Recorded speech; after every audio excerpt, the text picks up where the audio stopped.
Bonsoir. Bonsoir à tous. Ravi de vous retrouver une fois de plus pour cette soirée d'ouverture du Festival Atmosphère, déjà la 11e édition. Et cette année, les équipes ont vraiment travaillé d'arrache-pied pour vous offrir un programme exceptionnel, comme chaque année des films en avant-première, nationale, internationale, une vingtaine cette année, fiction, documentaire, des plus pointus au plus grand public. Ils se tiendront, enfin ces projections se tiendront à Belgance, à Carpeaux et ici même, souvent précédées ou suivies de débats, de tables rondes, de rencontres. Et puis il y aura également des performances artistiques. Bref, on a tout mis en œuvre pour réussir à vous donner les clés de compréhension du monde dans lequel nous vivons et du monde qui va venir. Alors, vous le savez, notre vœu le plus cher, c'est de réussir à parler tant à votre tête qu'à votre cœur. Et pour y arriver, plutôt que le cynisme ambiant, nous avons choisi la lucidité. Et pour autant, on n'est pas tombé dans un angélisme à tout crin, mais on préfère quand même rester vraiment optimiste. Donc, c'est ce que l'on va vous offrir pendant ces 5 jours. Bienvenue et merci encore d'être là. Et tout de suite, je vous demande d'accueillir celui sans qui ce festival n'existerait pas. C'est notre soutien de la première heure, monsieur le maire de Courbevoie, monsieur Jacques Kosowski.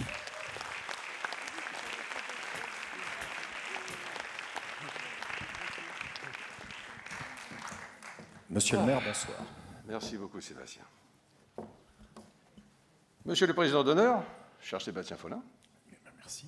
Monsieur le maire, cher Monsieur le délégué général, mesdames et messieurs, marraines et parrains du festival, mesdames et messieurs les élus, madame la vice-présidente du conseil départemental et première adjointe à Courbevoie, madame Limoges, mesdames et messieurs. C'est toujours, Sébastien, un grand plaisir de vous retrouver, vous qui justifiez presque à vous seul la tenue d'un tel événement, tant votre présence contribue à sa saine et joyeuse atmosphère. C'était facile, il fallait le dire. Pardonnez cette boutade, mais je pense... Tu vois, ils sont bons, ils applaudissent déjà. Hein. Mais je pense que vous faites réellement partie de ces personnes qui s'engagent dans la durée en prenant votre rôle très à cœur. Et nous, il nous faudrait plus de gens comme vous pour l'avenir. Permettez-moi de vous le dire, depuis le temps que vous venez, je suis d'ailleurs très surpris que vous n'habitiez pas Courbevoie. La publicité, vous en faire soi-même, hein. Personne ne vous l'a fait. Je suis d'autant plus heureux de vous retrouver que cette année, nous pouvons le faire dans des conditions presque normales. Nos vies ont été quelque peu bouleversées quand même depuis bientôt 2 ans. Et je pense que nous avons tous besoin de respirer avec ou sans masque. Ce festival n'a donc jamais aussi bien porté son nom. Il s'agit de s'élever un peu pour mieux observer, rêver et penser, disons, à notre monde. Atmosphère fait partie de ces événements qui font la fierté de notre ville. Et c'est pour cela, d'ailleurs, qu'elle continue de le soutenir, année après année depuis sa création. Et j'en profite, je l'ai vu tout à l'heure, pour saluer mon ancien adjoint Bernard Accard, qui a beaucoup œuvré aux côtés de Pascal Signolet.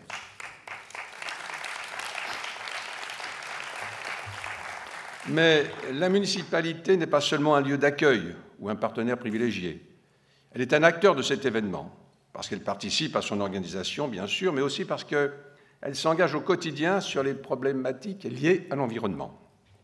C'est un combat dont l'issue est plus incertaine que jamais, et les événements du quotidien, fussent-ils liés à la crise sanitaire, ne doivent pas nous le faire oublier. Car depuis le début de ce festival, c'est-à-dire depuis, vous le rappeliez tout à l'heure, 11 ans, disons-le, la trajectoire n'a pas beaucoup changé. En tout cas, pas aussi vite que nous étions en droit de l'attendre. Bien sûr, les consciences individuelles semblent plus éveillées, mais la dynamique collective tarde à se dessiner, que ce soit au niveau mondial ou au niveau national. Même la justice administrative d'ordinaire plus compréhensive à l'égard de l'État a condamné ce dernier pour inaction en matière de lutte contre le réchauffement climatique. Moi, je peux le dire. Vous ne pouvez pas le dire, mais moi, je peux le dire. Une fois encore, n'est pas coutume. Je voudrais, disons, commencer par une excellente nouvelle pour notre ville. Voilà bientôt 2 semaines que Courbevoie a reçu de nouveau la récompense suprême en matière de cadre de vie, de respect de l'environnement et d'amélioration sociale. J'ai nommé, mesdames et messieurs, la fleur d'or. Eh oui, il faut savoir qu'une ville ne peut y candidater que tous les 6 ans. Un délai plus long que l'attente entre 2 Olympiades, Et il se trouve que Courbevoie a déjà reçu une fleur d'or, c'était en 2015, donc il y a donc 6 ans. On persévère. Je ne suis pas un homme à faire la course au label, car il peut rapidement s'agir d'un simple objet de communication.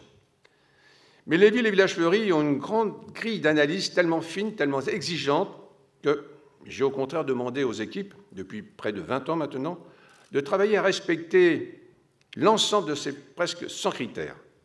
Ne parlons pas de la prise en compte du contexte local, de la pertinence, de la gestion des plantations, d'une présence du végétal toute l'année, d'animation pédagogique, de concertation avec la population, de diversité botanique, de la qualité de l'entretien des arbres, des buissons, des fleurs, des actions en faveur de la biodiversité, et notamment la protection des sols, des économies d'eau, de la valorisation des déchets et de la désimperméabilisation des sols. Vous voyez, je crois qu'il ne suffit pas de dire « il faut faire ».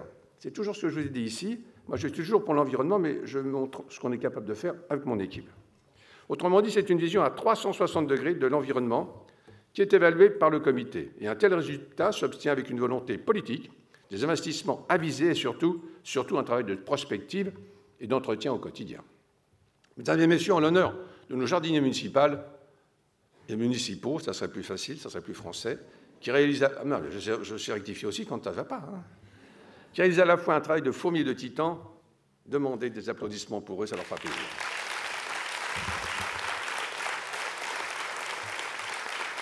Merci pour eux. L'énergie, nous le savons, atmosphère est un enjeu central pour le développement durable de la planète. Elle doit être propre, bien sûr, mais aussi partagée équitablement. Et je souhaite que l'accès au gaz ne devienne pas bientôt un privilège réservé aux riches en France. Je dis ça parce que c'est vrai que c'est pas gentil, parce que jusqu'au mois d'avril, on ne va pas avoir d'augmentation, c'est quand même génial. C'est pour ça que je vais me présenter aux élections présidentielles. Je me dis qu'après tout, c'est peut-être pas une mauvaise idée, franchement. D'ici à 2030, l'Europe s'est donné pour objectif de diminuer de 55% ses émissions de CO2. Et parallèlement, d'ici à 2050, l'usage de l'électricité devrait doubler dans les pays développés, notamment du fait, par exemple, de l'électrification du parc automobile, mais aussi de la multiplication des objets connectés et de l'augmentation des débits Internet. Et pourtant, en France, alors que nous avons depuis longtemps, et de loin, l'énergie la plus décarbonée de France et d'Europe, de nombreuses interrogations se font le jour sur l'énergie nucléaire. Le gouvernement donc prévoit ainsi de fermer 14 centrales nucléaires d'ici 2035, et depuis lundi, il promet de construire plusieurs dizaines de mini-centrales nucléaires. Je crois que difficile de démêler tellement le vrai du faux. Mais j'y arrive pas toujours, mais enfin, peut-être vous m'aideriez. Je ne souhaite pas ici rentrer dans un débat, car je crois que c'est justement aux experts de s'exprimer sur le sujet. L'idéologie ne doit pas prendre le pas sur les arguments scientifiques. Belle phrase, hein? Je vais la noter. Ah oui, vous pouvez. Je peux vous citer? Ah, enfin, quelqu'un vient me citer. Voilà, je vais le faire. Oui, ma reine, c'est mon heure de gloire. Nous, les responsables politiques, devons les écouter et tenter de mettre en œuvre les solutions que l'on nous propose lorsque cela est possible, dans un esprit d'ailleurs volontariste, mais aussi pragmatique. Les énergies renouvelables peuvent représenter une alternative, pour peu que l'on se montre innovant. À Courbevoie, nous récupérons les calories des eaux usées. Nous installons des panneaux photovoltaïques sur les toits des bâtiments publics. Mais nous n'avons pas la place d'implanter des éoliennes, je suis désolé. Quoique sur la Défense, avec le vent qu'il y a, on pourrait le faire. Mais enfin, ce n'est pas encore. De la même manière, nous avons installé une route solaire il y a quelques années. Mais les 2000 heures d'ensoleillement que nous connaissons par an, malheureusement, sont insuffisantes pour la rendre viable. Mais on a essayé. Ma collègue Stéphanie Suarez, en charge de la transition énergétique, mène avec les services municipaux un important travail concernant les certificats d'économie d'énergie, un outil économique très pertinent pour accélérer cette transition énergétique locale. Au niveau du territoire, Paul, il y a aussi l'Agence locale de l'énergie et du climat, qu'on appelle ALEC, qui aide la constitution de dossiers et accompagne les travaux de rénovation énergétique que voudraient lancer les particuliers. Oui, on fait, on continue, on avance. Je voudrais aussi dire un mot de la chaufferie du quartier d'affaires de la Défense, première en Europe. Depuis sa création dans les années 60, la Défense est chauffée au fioul. Une matière abondante, certes, mais pour combien de temps? De surcroît, venant de loin, extraite, stockée, raffinée, transportée de nouveau, un modèle dépassé. C'est pour cette raison que nous avons décidé, là encore, d'innover. Depuis cette année, la Défense est chauffée à l'agro-pelé. C'est une première en France pour un projet de cette envergure, à tel point qu'il faudra, à moyen terme, trouver les moyens de structurer une véritable filière à l'échelle européenne, car les besoins pourraient exploser. L'agro-pelé, c'est pendant 150 km autour de Paris, nous prenons tout ce qui concerne, disons, l'agriculture. Les agriculteurs sont ravis, ils nous vendent ça. Alors comment vous le faites venir? Vous le faites venir par train et pas par camion. Et donc ça arrive directement à la centrale et nous chauffons. C'est une première en Europe. Vous connaissez peut-être déjà cette matière combustible créée à base de déchets agricoles, la paille, les enveloppes de céréales, les feuilles, le marc de raisin, des choses évidemment abondantes dans un pays comme le nôtre. Pour vous donner une idée, le passage au fioul aux agropelés permettra de réduire 50 000 tonnes annuelles d'émissions de CO2 à la Défense. Vous voyez que vous faites bien de me connaître. On fait de belles choses. Vous voyez, ça vaut la peine parce que 50 000 tonnes, c'est pas Kosowski, hein, c'est l'ensemble de l'équipe qui travaille, disons, dans ce domaine général. Georges Chiffredi, mon collègue président du département, a récemment déclaré d'ailleurs qu'il souhaitait avoir le premier quartier d'affaires post-carbone du monde. Avec des initiatives comme celle-ci, nous en prenons le chemin. D'autant plus que ce nouveau carburant, nous ne l'importons pas de Chine ou des Émirats, mais plutôt des Yvelines, du Val d'Oise, de l'Eure-et-Loire et du Loiret. Ouais, ça choque un petit peu ça. Ben oui, on le fait de chez nous, vous voyez. En tout cas, jamais plus de 150 km de chez nous. La valorisation de tous les déchets, c'est bon pour la planète et pour l'économie locale. C'est donc littéralement pour le développement durable. Voilà quelques exemples d'actions énergétiques concrètes réalisées au niveau local. Vous l'entendez, la volonté politique est là, les moyens sont mis pour des évolutions concrètes. Mais il faut être lucide sur la transition énergétique.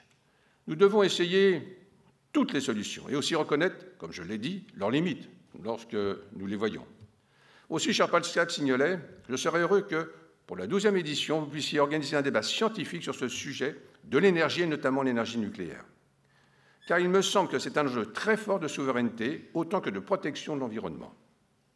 Que nous sommes toutes et tous trop peu informés sur ce sujet, qui en effet, c'est que la France, 5e ou 6e puissance mondiale, risque d'ici 10 ans, peut-être moins, des pannes d'électricité, disons, structurelles. C'est une chance que nous avons aujourd'hui. Les citoyens sont mieux informés, le grand public est avide de débats scientifiques. Tout le monde veut apprendre, veut comprendre. Il faut tirer profit de cette chance inouïe qui est l'envie de savoir en favorisant l'appréhension de sujets aussi complexes et sans tabou. Et sans tabou, vraiment, le festival, on le fait. Un festival comme Atmosphère est une opportunité exceptionnelle de contribuer à cela.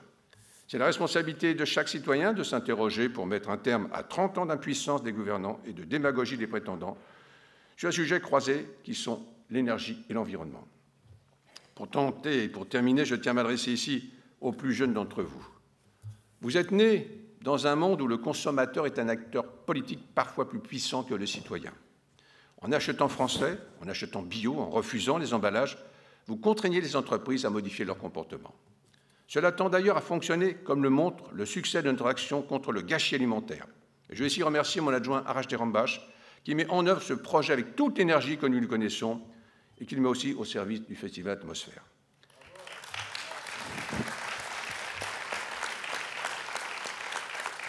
J'ai remarqué quand je cite le nom de certains ou certaines, ça applaudit, toi. J'aimerais bien qu'à la fin de mon discours, ça soit la même chose. Hein.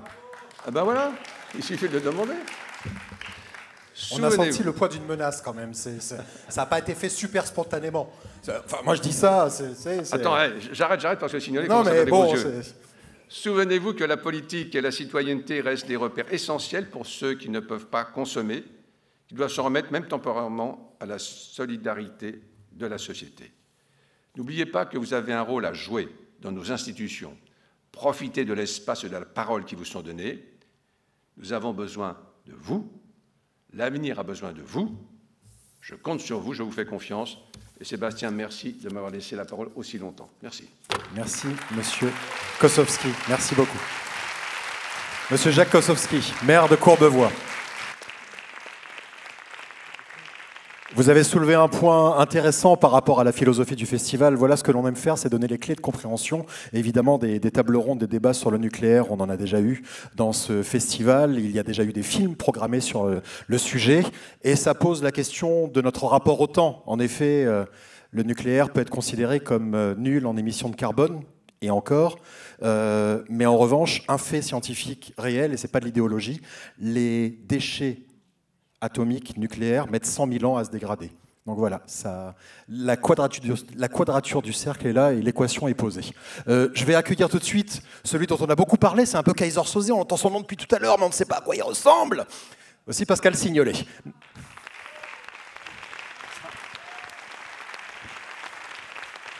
directeur fondateur du festival, évidemment, que vous le connaissez, c'est notre rockstar à nous.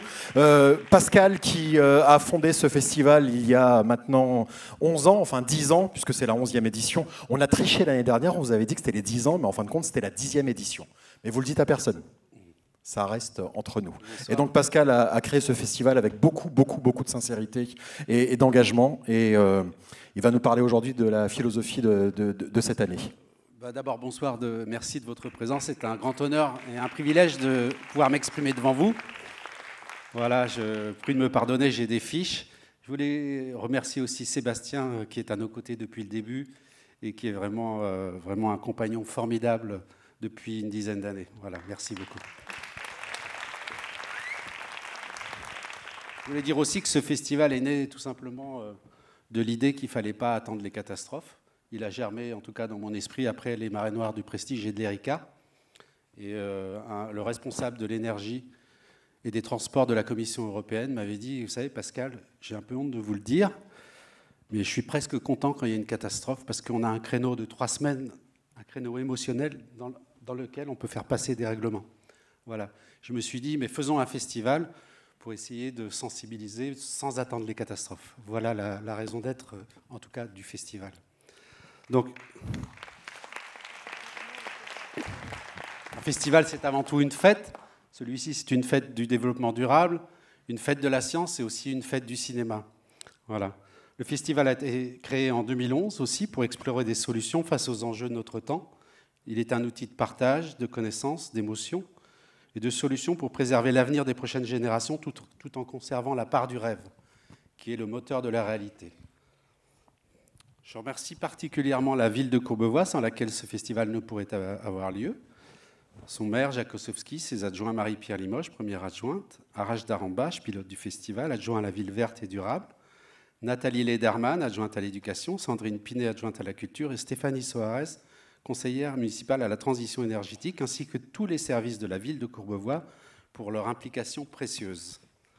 Je remercie tous les... Merci beaucoup.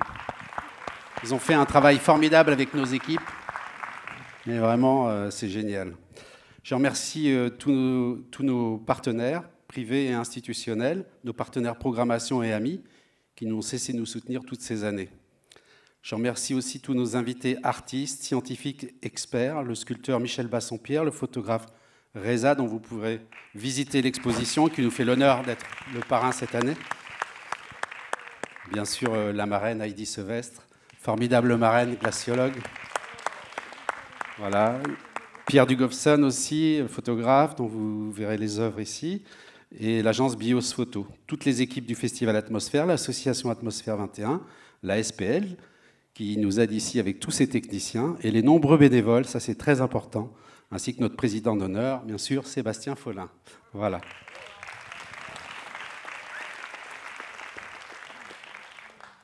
Alors, notre comité, nous avons un comité scientifique qui a été créé depuis les débuts. Il s'est enrichi avec Bruno David, président du Muséum national d'histoire naturelle, et Sabrina Krief, primatologue, qui ont rejoint Jean Jouzel, Hubert Reeves, Michel Spiro et Hélène Courtois. C'est vraiment un grand privilège, là aussi, d'avoir leur soutien et leur participation active. Ils ont tous participé au festival et participent tous très activement. Voici le message que nous a enregistré Bruno David, le Muséum national d'histoire naturelle étant un nouveau partenaire du festival. Mesdames et messieurs, chers collègues, chers amis, bonsoir à toutes et à tous. Je suis très heureux d'être parmi vous ce soir pour la 11e édition de ce festival Atmosphère, qui s'est installé progressivement dans le paysage comme un rendez-vous culturel majeur, en proposant de faire dialoguer chaque année art et sciences autour des grandes questions qui concernent la planète. Année après année, le festival prend plus d'ampleur, ce qui démontre bien qu'il répond à une véritable préoccupation citoyenne. Je crois qu'il est important de réaffirmer les principes qui président cette démarche, à savoir de sensibiliser à des enjeux environnementaux, d'accompagner la transition vers des modèles de développement plus vertueux et plus durables. La crise sanitaire que nous sommes encore en train de traverser a ébranlé la société tout entière et elle a rappelé à chacun, finalement, la nécessité de s'engager et de s'engager à son échelle dans une transition écologique responsable. Ce festival est l'occasion pour pas mal d'acteurs du paysage scientifique et artistiques d'ailleurs, de faire entendre leur voix pour dessiner des futurs possibles, répondre à des défis écologiques de notre époque, qu'il s'agisse du réchauffement climatique ou de l'érosion alarmante de la biodiversité. Et c'est à ce titre que le Muséum national d'histoire naturelle est devenu officiellement partenaire du festival. Alors bien sûr, il y avait des chercheurs du Muséum qui s'impliquaient déjà dans ce festival depuis plusieurs années, mais je suis très heureux de vous annoncer que notre institution, désormais, l'accompagne pleinement et prend sa place, pleine et entière, au sein du comité scientifique du festival. En tant qu'établissement scientifique de référence, le Muséum s'engage à faire entendre la voix de la science dans ce festival et de faire entendre la voix de l'histoire naturelle. Alors c'est devenu d'autant plus important que nous avons un besoin crucial de connaissances pour faire face à cette crise environnementale. Et que paradoxalement, à l'heure même où nous avons ce besoin crucial de connaissances, il y a un certain nombre de nos concitoyens qui s'écartent de la rationalité et de la connaissance rationnelle. Nous sommes dans un climat de défiance finalement par rapport à la science, et un des rôles du Muséum, c'est de se battre contre cette défiance, de montrer ce que l'on peut apporter.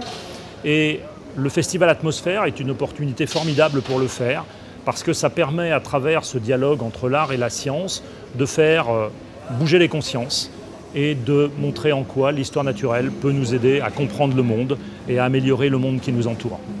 Avant de conclure, je tiens à remercier chaleureusement l'équipe organisatrice de ce festival, son directeur et fondateur Pascal Signolet, le maire de Courbevoie, ainsi que tous les participants qui le font vivre depuis 11 ans.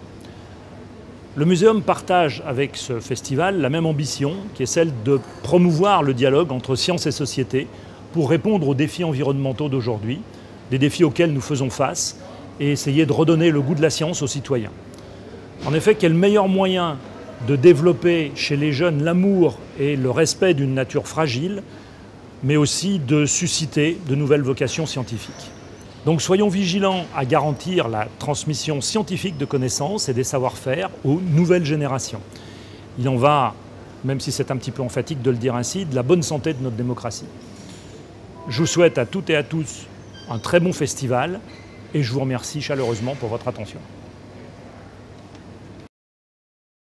Voilà donc Bruno David, président du Muséum national d'histoire naturelle, qui est ce soir même pris sur scène au Muséum, au Jardin des Plantes, puisqu'il anime une conférence, ce qui explique sa présence par écran interposé. En tout cas, c'est une grande fierté d'accueillir comme partenaire au sein du festival ce Muséum d'histoire naturelle. Il y a, c'est vrai, comme le disait Bruno David, beaucoup de scientifiques du Muséum qui viennent régulièrement depuis maintenant 10 ans pour cette 11e édition, enfin pour les 11 dernières éditions, excusez-moi, je me perds un peu dans mes mots.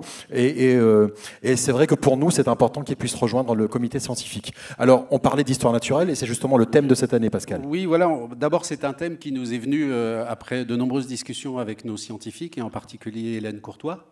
Voilà. Et je vais citer une phrase du manifeste du Muséum. L'histoire naturelle nous permet de comprendre l'histoire de la vie, de l'évolution du monde et la place de l'homme sur cette planète. Elle englobe tous les enjeux sociaux, culturels, économiques, éthiques et vitaux indispensables pour penser et construire le monde de demain.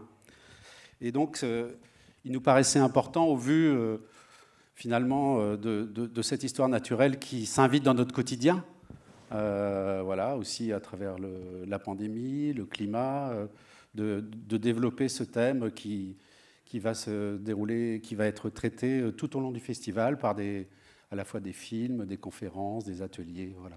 Mais le festival, c'est pas seulement ça, il s'attache aussi à promouvoir l'égalité des chances, la diversité et l'inclusion. Et je vous propose de regarder... C'était à moi de le dire, mais vas-y. Je t'en prie, vas-y. On a répété toute l'après-midi, mot-clé, inclusion, je suis prêt, et bing. Non, mais vas-y, ça va. Vas-y. Je me casse. Non, mais tu m'as dit de t'écouter, mais je t'ai pas entendu. Non, mais t'en fais qu'à ta tête à chaque fois. Tu vois. Il y a des gens qui viennent, ils attendent un message, tu vois, un spectacle bien huilé, et toi, tu... C'est marqué en rouge, là, tu vois. Bah oui, mais bon... Donc, alors, on recommence, refais ta phrase. Vas-y. Le festival s'attache aussi à promouvoir l'égalité des chances, la diversité et l'inclusion. Point. Merci. Et en effet, Pascal, pour illustrer cette idée de diversité, d'égalité des chances et d'inclusion, je vous propose de découvrir la bande-annonce du film qui sera diffusé ici même dimanche après-midi à 14h, film de Bernard Campan et du philosophe Alexandre Jolien. Le film s'appelle Presque. Moi, si je pouvais aller coller mes fesses sur une île déserte, j'hésiterais pas une seconde. Et tu veux aller croupir sur une île déserte? T'es pas heureux? Je viens d'envoyer un handicapé dans le fossé. J'arrive. Vous faites quoi dans la vie? En général, quand je le dis, ça jette un froid. Moi, j'ai rien besoin de dire pour que ça jette un froid. Vous êtes complètement... Qu'est-ce que vous foutez là? Je voulais faire une expérience métaphysique. Je vais vous larguer comme ça en pleine nature? Mais y a pas de problème. Tout va bien. Je vous dérangerai plus.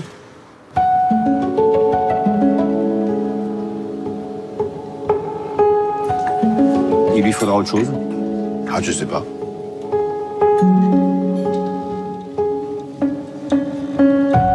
Ça ne vous dérangerait pas si je dormais dans le même hôtel que vous? Je serais content. On est tous embarqués comme dans un train. On ne sait pas où on va.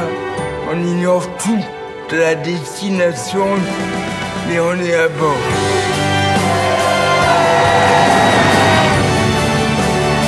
C'est votre frère? Non, c'est mon ami. Moi, le regard d'autrui, je m'en branle! Moi, je trouve que t'as l'air normal. Ça se voit pas. Presque.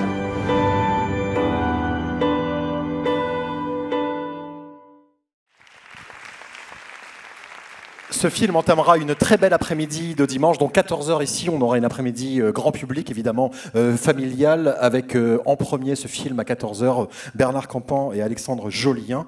Et avant de rentrer dans les détails de la programmation, on va quand même signaler une belle nouveauté à l'entrée du festival, Pascal. Bah oui, un nouveau village des acteurs du développement durable. On a voulu rendre hommage à ceux qui s'engagent. Donc vous y trouverez à peu près tous les domaines du développement durable, ainsi qu'une scène ouverte musicale avec les musiciens de la RATP. On est vraiment content d'avoir pu mettre en avant ceux qui s'engagent, et ça manquait vraiment au festival, à la fois l'aspect convivial, mais aussi en même temps le passage à l'action. Donc on espère que ça va un peu inspirer tout le monde. Voilà. Et puis je voulais dire aussi que la musique prend une place plus importante maintenant au festival. Je te laisse développer si tu veux. C'était pas prévu, mais oui. Si, non, je peux dire des choses. En fait, on a un très beau programme cette année, évidemment, en termes de projection de films, mais également de performances artistiques. Il y a 2 soirées qu'on peut souligner. Celle de vendredi soir à Carpeau, où nous allons projeter les 5 courts-métrages sélectionnés pour notre concours de courts-métrages de cette année, donc qui ont été sélectionnés par le jury. Et nous découvrirons également les 5 chanteurs sélectionnés pour notre nouveau concours Les Voix de la Terre, qui a été lancé cette année sur le thème de la biodiversité. Ils seront donc face au jury, présidé par Didier Varro, qui est le directeur de la musique de Radio France. Voilà, un concours qui s'inscrit dans une démarche, dans un parcours nouveau récit, qui pourrait enchanter l'avenir, avec le concours de court-métrage, La Vie rêvée, le concours de synopsis et long-métrage et séries, et l'accompagnement des scénaristes tout au long de l'année avec notre partenaire fondateur, l'ADEME.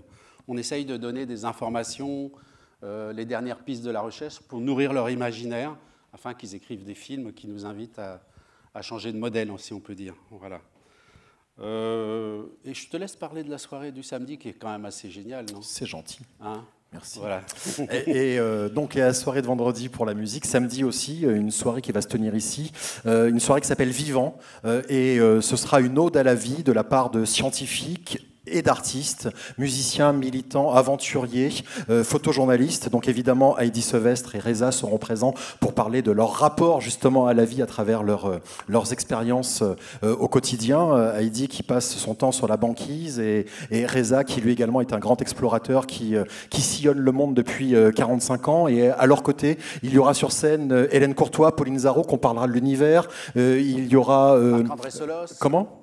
Marc-André Solos, tout à fait, biologiste du Muséum d'histoire naturelle, justement, qui va nous parler de la nécessité de connaître l'histoire naturelle pour savoir où l'on va. Et justement, il y aura des questions existentielles avec Étienne Klein, qui va également nous expliquer, après nous avoir dit l'année dernière la raison pour laquelle il existait. Cette année, il va nous expliquer pourquoi il est vivant.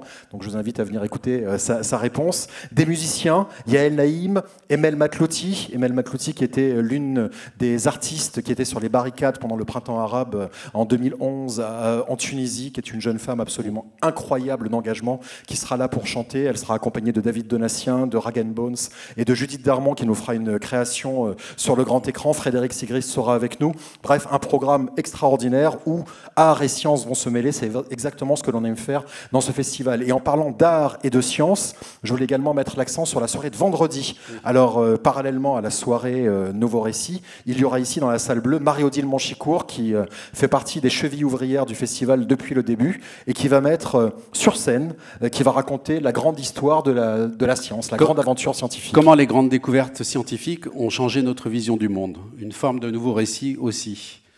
Et à propos des nouveaux récits, je voudrais dire que dimanche à 16h, vous pourrez assister au pitch des lauréats de concours de synopsis et de séries, et que le pitch sera suivi du film La Croisade vers 16h30. La Croisade, un film de Louis Garrel. C'est un quiz, c'est ça D'accord. Non, mais jusqu'au bout. Hein, voilà, dont nous allons voir un extrait, peut-être. Tout à fait. Merci. Amour ? Je suis là, hein. Salut. Ah bah t'es là, toi ? J'ai pas vu ta trottinette en bas. Je l'ai vendue. De quoi ? En gros, on met tous un peu d'argent et on vend des choses. Et vous vendez quoi ? Elle est où ma robe Dior ? Quelle robe Dior ? Mes affaires vintage ? Tu les mettais jamais ? Non mais attends, Joseph, mais t'as pas touché à mes affaires, Joseph ? Oh, j'ai juste pris tes chaussures en or et ton blouson vert. Puis Quoi, Joseph, t'as pas touché à mes montres ? Oh là là. Non mais Joseph, c'est quoi ça ? Mais t'es malade, c'est des montres de collection ! Vous êtes combien à avoir fait ça ? On est 850. N'importe quoi. Bah si. Mais pour faire quoi ? Ils viennent pour faire quoi ? Pour sauver la planète, papa. Le jeu que vous faites là, c'est pour la télé. Bah écoutez, apparemment c'est pour sauver la planète. Ah ok, d'accord. Bon, et c'est quoi cette idée ? En fait, on va faire une très très grande mer en Afrique. C'est bien les enfants, des beaux projets. Et vous étiez au courant de rien ? Rien du tout. Tu sais, j'ai bien réfléchi là. Et si tout ça, c'est vraiment sérieux, leur projet, moi je laisserai pas notre fils partir tout seul. Je partirai avec lui. Non mais tu rigoles là.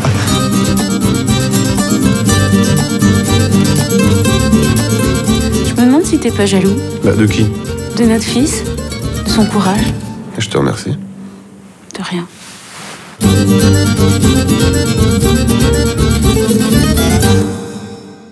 Toi, j'ai acheté des poubelles avec des couleurs différentes. Pour faire le tri, c'est plus facile, non ? Puis tu sais, j'ai pris des ampoules qui consomment moins aussi. C'est bien, non ?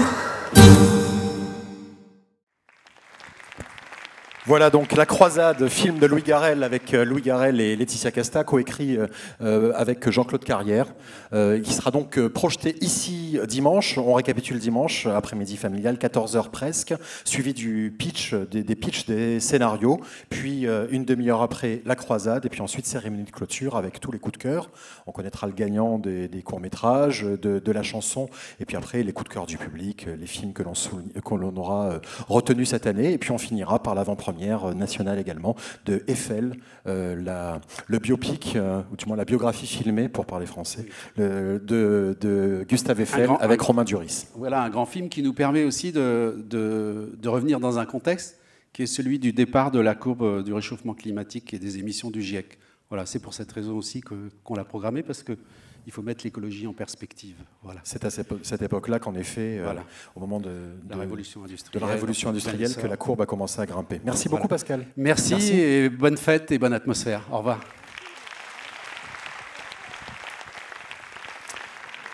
Et tout de suite, j'accueille notre marraine et notre parrain, Heidi Sevestre, Reza. Bonsoir. Bonsoir. Bonsoir Heidi, bonsoir Reza. Merci beaucoup d'être nos marraines et parrains cette année. C'est un véritable honneur que de vous recevoir. Et je suis encore plus content depuis que je vous croise depuis quelques jours. Vous avez toujours un sourire permanent sur le visage. Et ça, c'est tout à fait dans la philosophie du festival. Avant que d'échanger, je crois que vous avez une surprise. Je vais vous laisser un instant avec la salle. Voyez, on a bien répété ça, ce passage-là aussi. Je vous laisse, je ne suis pas loin. Et quand il y aura un signe, quelque chose, je sais pas, faites un pas de côté pour me dire que c'est le moment de venir, je ne sais pas, et je serai là. Merci Sébastien. Je vous en prie. Bon, la surprise, c'est que quand il parlait qu'il va y avoir des musiques cette année, il va y avoir des chanteurs, et c'est nous qui allons chanter. Ne partez pas, non.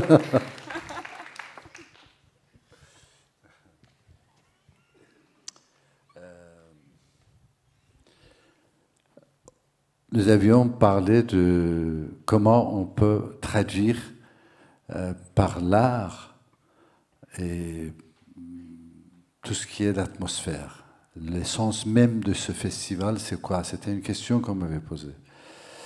Et en réfléchissant, c'était la poésie. Je suis d'origine iranienne, persan. Et pour nous, le pilier de civilisation, c'est la poésie. Donc, je réfléchis, qu'est-ce qui peut présenter ou traduire ce qui est atmosphère, ce qui est ce festival. Et m'est venue une poème qui est par une poète et voyageur et écrivaine du XIIIe siècle en Iran, de la ville de Shiraz. Il s'appelle Saadi. Donc peut-être que certains de vous avez entendu parler de lui, Saadi de Shiraz. Imaginez qu'en XIIIe siècle, il a voyagé pendant 30 ans, presque dans la même région que depuis 40 ans, moi je voyage pour photographier. Ça veut dire tout le Moyen-Orient, l'Afrique du Nord, les Balkans, une partie de l'Italie, Grèce, et Asie centrale, le Caucase, enfin toute cette région. Et la force que lui, il a dans l'écriture et la poésie, c'est imaginez si on avait une personne ici en France qui était aussi bien mélange de Marcel Proust et Rimbaud. Donc Saadi, c'est un personnage comme ça dans notre culture. Et au bout de 30 ans, il a fait ce livre qui s'appelle Le Jardin de Roses. Ce n'est pas une chronologie quotidienne de son voyage, mais il a un peu sorti tout ce qu'il a appris des êtres humains, ce qui est le fondement de l'essence de l'humanité. Et c'est ce que moi je cherche aussi, c'est ce que Heidi cherche, c'est ce que beaucoup des gens dans différents domaines, ils cherchent de comprendre l'essence de l'humanité. Donc, cette poème que lui, il a écrit, qui est devenu assez connu et même utilisé par les Nations Unies, à la fondation des Nations Unies, était le poème qui était choisi pour présenter les Nations Unies.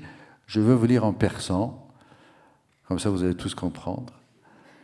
Et Heidi, elle va vous traduire en français. Voilà. Bani Adam اعضای یکدیگرند که در آفرینش ز یک گوهرند چو عضوی به درد آورد روزگار دگر عضوها را نماند قرار تو کز محنت دیگران بیغمی نشاید که نامت نهند آدمی. Maintenant, je laisse à Heidi de la traduction. Les êtres humains sont les parties d'un seul et même corps. Ensemble, ils sont l'essence d'une seule et même âme. Si l'un d'eux est affligé de chagrin, d'autres, inquiets, resteront. Si vous n'éprouvez aucune empathie pour les souffrances d'autrui, vous ne pouvez être qualifié d'humain. Merci beaucoup. Merci beaucoup.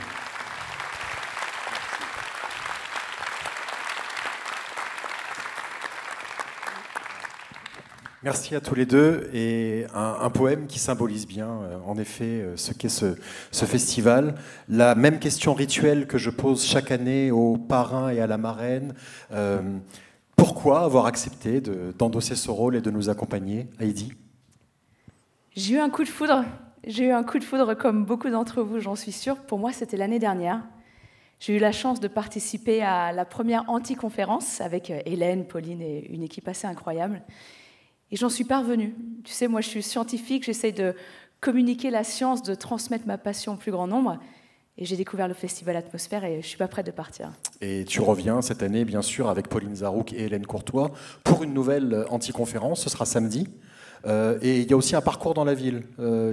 Exactement, oui. Dès le matin, on attaque. On va faire un beau parcours dans la ville, une bonne promenade, exactement, où on va pouvoir expliquer quel est notre métier, quelle est notre passion, avoir vraiment une promenade à impact. Et l'après-midi, de 14 à 18h, anti-conférence, exactement. Donc, 2 astrophysiciennes et une glaciologue vont réussir, en étant dans la ville de Courbevoie, à expliquer ce qu'elles font. C'est le challenge. On fera de notre mieux. Pas mal. Très, très beau challenge. Et puis évidemment, tu seras avec nous le samedi soir, ici sur cette scène. Reza, même question. Pourquoi avoir accepté de nous accompagner cette année? بنی آدم اعضای یکدیگرند که در آفرینش ز یک گوهرند. Voilà pourquoi. Tout est dit. Vous avez cité le poème que vous venez de lire, rassurez-moi. Oui, c'est ça. Oui, j'avais pas tout retenu, mais oui. Tout ce que moi je fais depuis ces 40 et quelques années, en rapportant l'image du monde, en créant une face-à-face entre l'humanité, c'est exactement ce que Atmosphère y fait. Atmosphère, ils font exactement la même chose. Ils essayent de montrer l'importance de cet univers, l'importance de cette planète sur laquelle nous vivons. C'est la seule maison que nous avons, c'est le seul endroit que nous avons. Et plus on prend soin des gens, des êtres humains qui vivent dedans, les histoires que je vous rapporte, c'est aussi ça. Et ce que l'atmosphère y fait. Donc c'est tellement lié les deux histoires que c'était évident pour moi. Et quand la première fois, c'est grâce à Arash qui est venu me parler et après Pascal, de ce festival, c'était une évidence que je devais tout mettre à l'œuvre et faire partie de ça. Et un grand honneur pour moi aussi, parce que je suis connu sur un domaine qui est la photographie des fois la guerre ou humanitaire, mais en réalité l'atmosphère c'est la même chose exactement. Donc je suis très honoré d'être ici et j'ai beaucoup aimé écouter aussi ce que Monsieur le maire avait dit avant de venir ici. Ce que j'ai beaucoup aimé et ce que vous avez dit, Monsieur le maire, c'était de dire que tout le monde, ils vont parler de ce qu'ils vont faire. Moi, je vais parler de ce que j'ai fait. Et ça, j'aime beaucoup ça. C'est exactement ça qu'il faut faire. Merci beaucoup. Merci. Merci beaucoup, Reza. Et vous êtes 2 marraines et parrains très investis. D'ailleurs, je fais la petite parenthèse. Nous avons chaque année un parrain ou une marraine scientifique, un parrain ou une marraine artistique. Et donc, notre marraine scientifique est Heidi. Et Reza est notre parrain artistique. On ne reconnaît pas assez la dimension artistique du travail de Reza qu'on limite à un journaliste, un photojournaliste, ce qui est déjà énorme de par le témoignage que vous livrez, Reza. Je recommence à faire un passage du tu au vous. Hier, on a fait une interview tous les 3 et je faisais ma Jane Birkin, je passais du tu au vous avec Reza parce que j'y arrivais pas. Donc Reza, le témoignage que tu as laissé est important, mais on oublie. Et d'ailleurs, quand on regarde tes photos, il y en a, et on le voit à l'exposition à côté, il y en a avec une vraie dimension artistique, énormément de poésie dedans, et on sent cette esthétisation poussée à l'extrême. Et voilà, nous sommes très fiers d'avoir avec nous un artiste photojournaliste en tant que parrain cette année, avec une très belle exposition de Les âmes rebelles, une conférence ici à 18h dans cette salle samedi, où Reza s'appuiera sur son travail pour parler de résistance, et il en parle très bien. Et puis le soir même, on aura la chance de t'avoir ici avec nous, dans la soirée vivant, avec des commentaires de photos. On a décidé de prendre 3 de tes photos et que tu nous expliques quelle est l'histoire de ces photos, comment elles sont arrivées et comment est-ce qu'on a réussi à saisir cet instant. Donc merci beaucoup à tous les 2, Heidi Sauvestre, Reza. Merci. Merci. Bon festival. Merci. Eh bien, il est l'heure de découvrir le film de cette soirée d'ouverture, La Panthère des Neiges, avec Vincent Munier et Sylvain Tesson. J'avais son père en tête et j'arrivais pas à le sortir. Donc je recommence proprement. La Panthère des Neiges avec Vincent Munier et Sylvain Tesson. Très bon festival et merci beaucoup. Merci.